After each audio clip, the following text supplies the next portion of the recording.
ወይዘሮ ሜላትና መስፍን አንድ ላይ ቁጭ ብለው ቤቱ ትንሽ ስለሆነ ቤት መቀየር አለብን። እንደምታየው ምናሴ የራሱን ክላስ ለቆ ሶፋ ላይ እየተኛ ነው ያለው።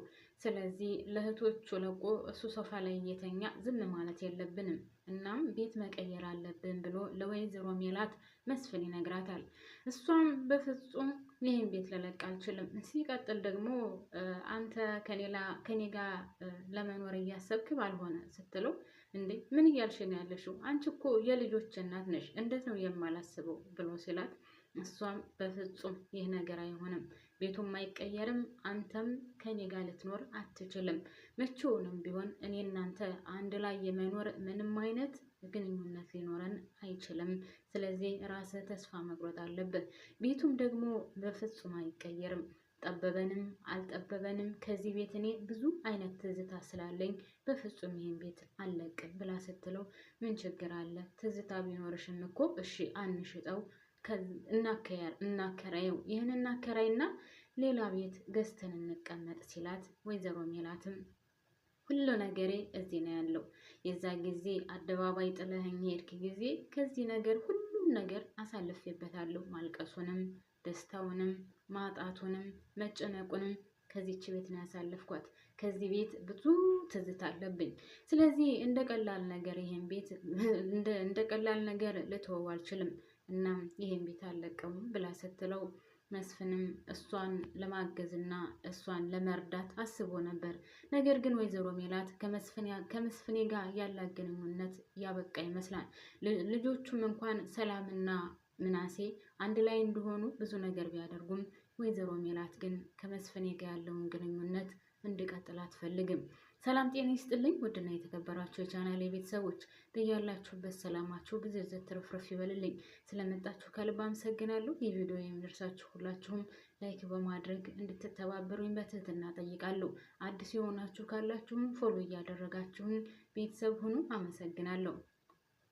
እናም እንግዲህ ወይዘሮ ሜላትና መስፍን አንድ ላይ ቁጭ ብለው እየተጨቃጨቁ ነው። ነገሩ እየከበደ መጥቷል ማለት ነው። የወይዘሮ ሜላትና የመስፍኔ ነገር መስፍኔ ከአገር አቆራርጦ የመጣው ወይም ከሌላ ከውጭ ሀገር ሲመለስ ወደ ሀገሩ ሲገባ ከልጆቹ እናትና ከድሮ ባለቤቱ ጋር ከልጆቹ ጋር አብሮ ለመኖር ነበር። ነገር ግን ወይዘሮ ሜላት በፍጹም ይሄን ነገር አትፈልግም። እኔ ግን እዚህ ላይ አሁን ያልገባኝ ነገር ውድና የተከበራችሁ ቤተሰቦች የባዩሽ ነገር ነው። ባዩሽ ለምንድን ነው መስፍኔን የማትፈልገው? ለምንድን ነው መስፍኔን የምትሸሸው? ይሄ ለእኔ ሌላ ነገር ሆኖብኛል ማለት ነው።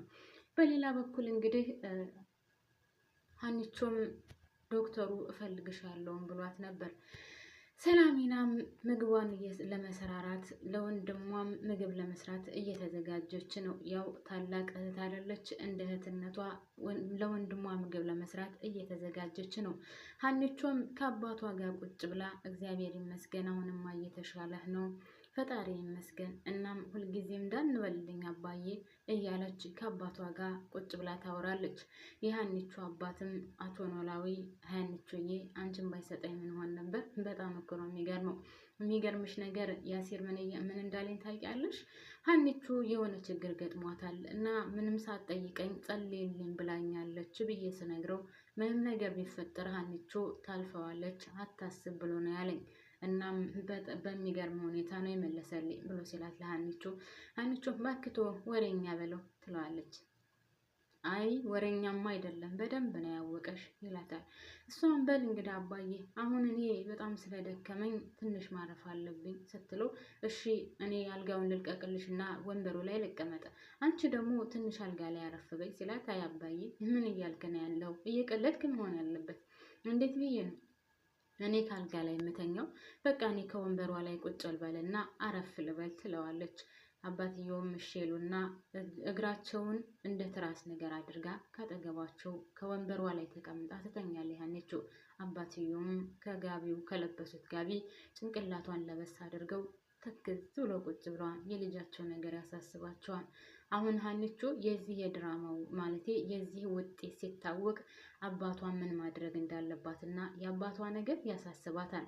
አሁን የዚህ የምርመራ ውጤት ሀኒቾ ተመረመረችም አልተመረመረችም የነሱ ልጅ ሆነችም አልሆነችም ምንም አይነት ልዩነት ሊፈጥርባት አይችልም።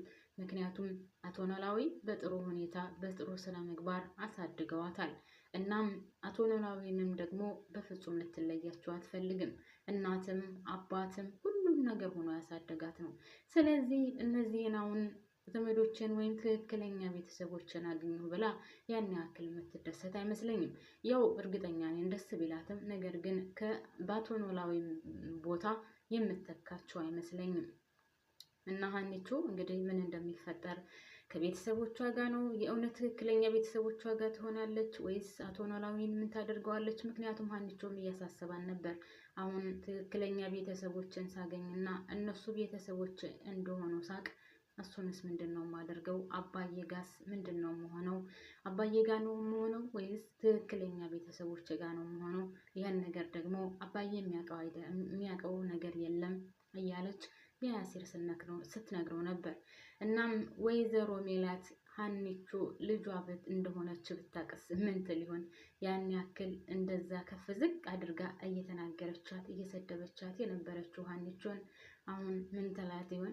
ከዛም ባለፈ ደግሞ የ16 ዓመት ውጣ ውረደ ነው እያለች ለእርግብ እየነገረቻት ነበር።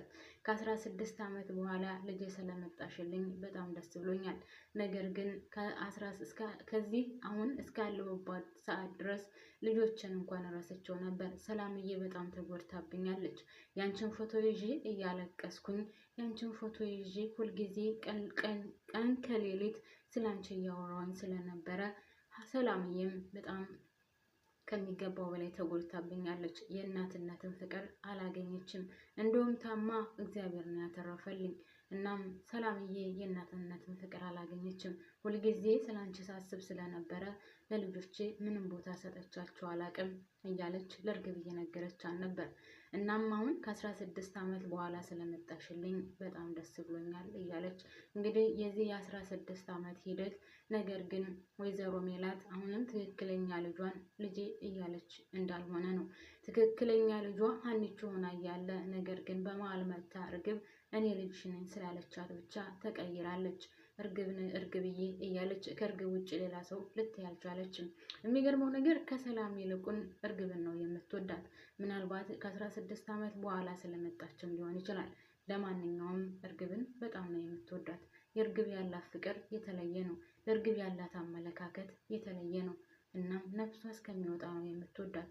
በተቃራኒው ደግሞ ሀናን ከፍ ዝቅ አድርጋ ሆነ ብላ ነው የምትናገራት። በምንም በማያጣላ ምክንያት፣ ምንም በማያነጋግር ምክንያት ሀናን ግን ከፍ ዝቅ አድርጋ ትናገራታለች።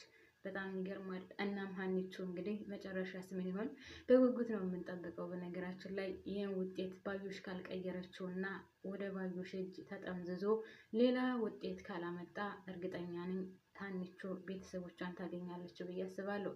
በሌላ በኩል ዶክተሩ ሀኒቾን እፈልግሻለሁ ብሏት ስለነበረ ምን ተፈጥሮ ይሆን እያለ ዶክተሩ ሀኒቾን ከአባቷ አጠገብ ስለነበረ እፈልግሻለሁ ብሏት የነበረው። እናም ደግሞ ምን ተፈጥሮ ይሆን እያሉ አቶ ኖላዊ እያሰቡ ነው። በሌላ በኩል ምናሴ ትምህርት ቤት ሊሄድ ቸኩሎ ስለነበረ ሰላምዬን ቁርስ ሰርተሽልኛል እያለ ሲያጣድፋት ሰርቼልሃለሁ እባክህን ተረጋጋ ስትለው ኧረ ረፍዶብኛል ካልሰራሽ ካልደረሰ ወይም በቃ ሳንቲም ስጭኝና ልሄድ ሲላት እኔ ጧት ተነስቼ የሰራሁትን ቁርስማ ሳትበላ አትሄድም እያለች በነገራችን ላይ እህትና ወንድም በጣም ነው ደስ የሚሉት ሰላምና ምናሴ ማለት ነው። እህቶቹን በጣም ነው የሚወዷቸው። እናም በሌላ በኩል ደግሞ ምናሴ ተኝቶ ካልጋው ማለት እንቅልፍ አልወሰደውም። ነገር ግን ጋደም ብሎ ተከዝ ብሎ እያለ እርግብ መጥታ ምን ሆነ ነው ምናሴ ደህና አይደለህም እንደ ስትለው አረ ደህና ነኝ፣ ምን ነው የተፈጠረ ነገር አለ ብሎ ሲጠይቃት አይ ምንም የተፈጠረ ነገር የለም፣ ነገር ግን ተክዘሃል ስትለው ኧረ እኔ በፍጹም አልተከዝኩም፣ ምን ሆነሽ ነው አንቺ ግን በሰላም ነው ሲላት ምን ነው አልተኛሽም ስላት እንቅልፍ እምቢ አለኝ ብለው ስለነበረ ሄደችው ከክላሱ። የምርመራው ነገር አስጨነቀሽ እንደ ብሎ ሲጠይቃት እንዴ ለምን እጨነቃለሁ እኔ እኮ አልዋሸሁም፣ የዋሸ ሰው ይጨነቅ እንጂ እኔ እኮ ሀና አይደለሁም ስለዚህ አልዋሸሁም ስትለው ማለት ሀና ትዋሻለች እንዴ ብሎ ሲላት ያው እንግዲህ ወይ ዋሽቻለሁ ወይም ደግሞ ሀና ዋሽታለች ስትለው እንዴ ምን እያልሽ ነው ያለሽው እኔ ግራ ገብቶኛል ሲላትኝ ቆይ አንተ ግን ምናሴ እኔ እህትህ እንደሆነ ነው የምፈልገው ወይስ ሀና ብላ ስትጠይቀው እንዴ ምን እያልሽ ነው ያለሽው ምን አይነት ምርጫ ነው የምትሰጪኝ ነገርኩህ እኮ እኔ እህትህ እንድሆን ነው የምትፈልገው ወይስ ሀና ብላ ስትጠይቀው እኔ እንደዚህ አይነት ነገር ወይም እንደዚህ አይነት የሞኝ ሀሳብ አላስብም ብሎ ሲላት እና አንቺ ሞኝ ነሽ እያልከኝ ነው ስትለው ነው እንደዛ ማለት አይደለም፣ ነገር ግን እኔ እንደዚህ አይነት አስተሳሰብ አላስብም እያልኩሽ ነው ያለሁት። ስለዚህ አያገባኝም፣ አሁን ይህን ነገር ምርጫ ላደርገው አልችልም ብሎ ሲላት እሷም አሁን ሀና ብትሆን ኑሮ እሺ ትላት ነበር እያለች ተበሳጭታ ትታው ትሄዳለች። እናም ሰላሜናም ለወንድሟ ቁርሷን ሰርታ ቁርሱን እየበላ እያለ አባቱ መጥቶ ቁርስ እየበላህ ነው አይደል? እስካሁን ድረስ ትምህርት ቤት አልሄድክም እንዴ? እረፍቷል እኮ እናትህ ትምህርት ቤት አድርሰው ብላኝ ነው የመጣሁት ሲለው እሺ በቃ ለምን ታዲያ አስቀድማ አልነግረኝም ነበር? በቃ እኔ ቁርስን ጨርሻለሁ፣ ያላ አባዬ ውሰደኝ ብሎ ከአባቱ ጋር ትምህርት ቤት ይዞት ይሄዳል ማለት ነው። ውድና የተከበራችሁ ቤተሰቦቼ ይህን ድራማ ሁላችንም በጉጉት እየጠበቅ ነው እና ምን ይፈጠር ይሆን የሚለውን እንግዲህ ወደፊት የምናየው ይሆናል። ለዚህ ቻናል አዲስ የሆናችሁ ላይክ እና ሰብስክራይብ እያደረጋችሁ ድል ለሀኒቾ ብለናል ማለት ነው። ድል